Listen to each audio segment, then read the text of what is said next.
Hey friends, welcome back to the channel. Today we're going to create a 10-minute cinematic short film in CapCut AI. It's called Shadows of Redemption, Karma's Return. We've got a protagonist who was once a world-famous karate champion, but has since fallen on hard times and is now living as a beggar on the streets. One night, he witnesses a group of thugs attacking a young woman, and he uses his martial arts skills to save her. Turns out the woman is the daughter of the very same manager who had betrayed and exploited the beggar years ago. Now she wants her father to give back all the money he stole from the beggar, but when he refuses, she threatens to jump off the balcony of her high-rise apartment. The beggar must now decide whether to help the woman or seek revenge on her father. What will he choose? Let's dive into it. Let's begin with Scene 1. The Beggar's Walk. Our camera will push along a narrow street. Narrow street, trash and debris strewn about, flickering neon signs overhead, casting an eerie glow on the dilapidated buildings around. On the sidewalk, a desperate man in his mid-50s shuffles slowly. His name is Kenzo. He wears a torn coat held together with mismatched patches. His face is a roadmap of wrinkles and scars. A battered walking stick aids his every step. Each movement is a testament to the weariness of his bones, of a spirit long burdened by hardship. As we move further into the scene, we reveal more of Kenzo. A half-empty bottle of unknown liquid sits on the steps before him. Nearby, a cat slinks amidst the refuse, its ribs stark against its matted fur. It mirrors the haunted look in Kenzo's eyes, a reflection of the hollowed-out existence he now calls life.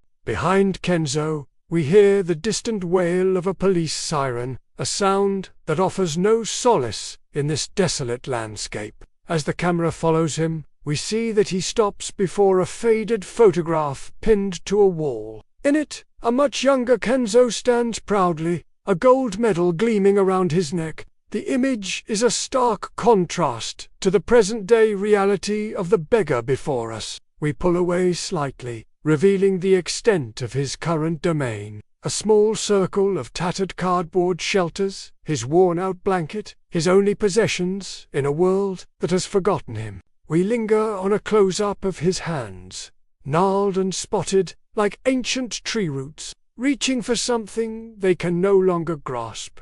Finally, we hear the echo of his internal monologue. Over the sounds of the city, he says, once a world champion karate fighter, now a shadow in these broken streets. What happened? As the camera pans up, we see only the bruised sky above him, offering no answers, no comfort. It is a vast indifference to the tragedy of the man who inhabits it. The scene fades out, leaving us with the haunting piano melody and the unanswered question. Now, moving into Scene 2, the attack. Our camera tracks through a dark alleyway, illuminated only by the faint glow of a street lamp at its far end. The air is thick with anticipation. Suddenly, a young woman in her early 20s comes running, fear etched on her face. Behind her, 3 men run after her, their shadows stretching long and menacing in the dim light. She turns to find an escape, only to bump into our protagonist, Kenzo. He looks up at her, his expression unreadable. For a moment, the men are distracted, giving Kenzo just enough time to react. But before he can do anything, one of the men grabs the woman by the arm and pulls her back. This seems to trigger something in Kenzo. There's a flicker of recognition, a flash of pain in his eyes. In a split second, we see a memory of a younger, stronger Kenzo standing on a podium, bathed in the bright light of the stadium, holding a world championship trophy high above his head. Cameras flash, cheers echo. The scene abruptly shifts back to the present. Kenzo moves forward, surprising the men. His voice, though raspy from disuse, rings with authority. He tells them to leave the woman alone. His words hang in the air, carrying the weight of a threat. The men hesitate, sizing him up. They snicker, not taking him seriously, and one of them lunges at him. This is where our action sequence begins. As the men attack, we see flashes of Kenzo's former glory in close-ups. Quick movements, sharp stances, swift strikes. It's a reminder of the champion he once was. The scene ends with Kenzo standing over the fallen men, the woman staring at him in awe. Next up, scene 3, the rescue. Our camera captures the fight from different angles. The first shot is over the shoulder, following Kenzo as he executes precise kicks and blocks in slow motion. Each move is deliberate, efficient, showcasing both his skill and power. We see the attackers thrown off balance, crashing into each other. The second angle is a close-up of the action, emphasizing the speed and force of Kenzo's strikes. Third, a wide shot reveals the full scope of the fight, as Kenzo disarms one of the men and sends the others sprawling to the ground. Now we move into a close-up of the woman's tearful eyes, meeting. There's a mix of gratitude and shock in her gaze. Sound effects play a crucial role here. Crisp impact whooshes and heavy breathing amplify the physicality of the scene. The scene fades as Kenzo dusts himself off and walks away, the woman calling out to him. Moving on to scene 4. Our camera will transition to a plush high-rise loft apartment. Large windows dominate one wall, offering a panoramic view of the city below. A lavishly furnished sitting area dominates the room, complete with a marble coffee table and designer chairs. The centerpiece, however, is a massive marble desk in the corner, lined with framed photographs of a younger Kenzo in his prime. A man in his early 60s sits behind the desk. This is Mr. Tanaka, the manager. Opposite him stands his daughter, the same young woman from the previous scene. Her face is etched with worry. She confronts her father, demanding that he return the money he stole from Kenzo. Mr. Tanaka reacts with anger and disbelief, denying her accusations. Suddenly, the daughter notices the framed photos on the desk. She picks one up, revealing an image of Kenzo receiving an award from none other than her father. The realization dawns on her face. She drops the photo and turns away, unable to contain her tears. In a dramatic zoom, we focus on a legal document on the desk.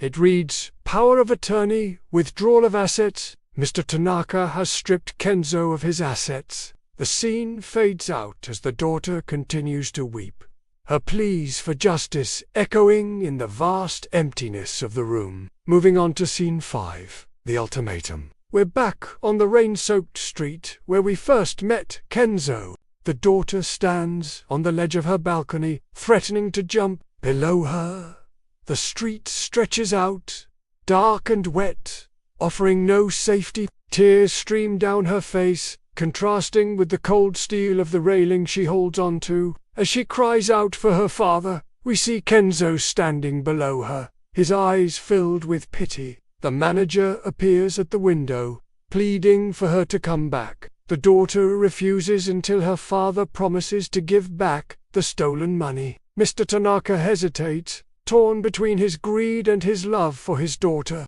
Then something changes in Kenzo's demeanor. There's a shift in his stance, a tightening of his jaw. He's tired of being pushed around. He wants answers. The scene fades out as the standoff continues, the emotional stakes growing higher. Now moving into our final scene, the tragedy. As the camera moves closer to Kenzo, we see his resolve solidify into determination. He's decided to forgive Mr. Tanaka. When Mr. Tanaka sees Kenzo's forgiveness, he falls to his knees before his daughter's window, begging for forgiveness. The daughter is deeply moved and jumps off the balcony into her father's arms. As they embrace, a speeding car comes barreling down the street. In a final act of tragedy, it slams into Mr. Tanaka in the crosswalk.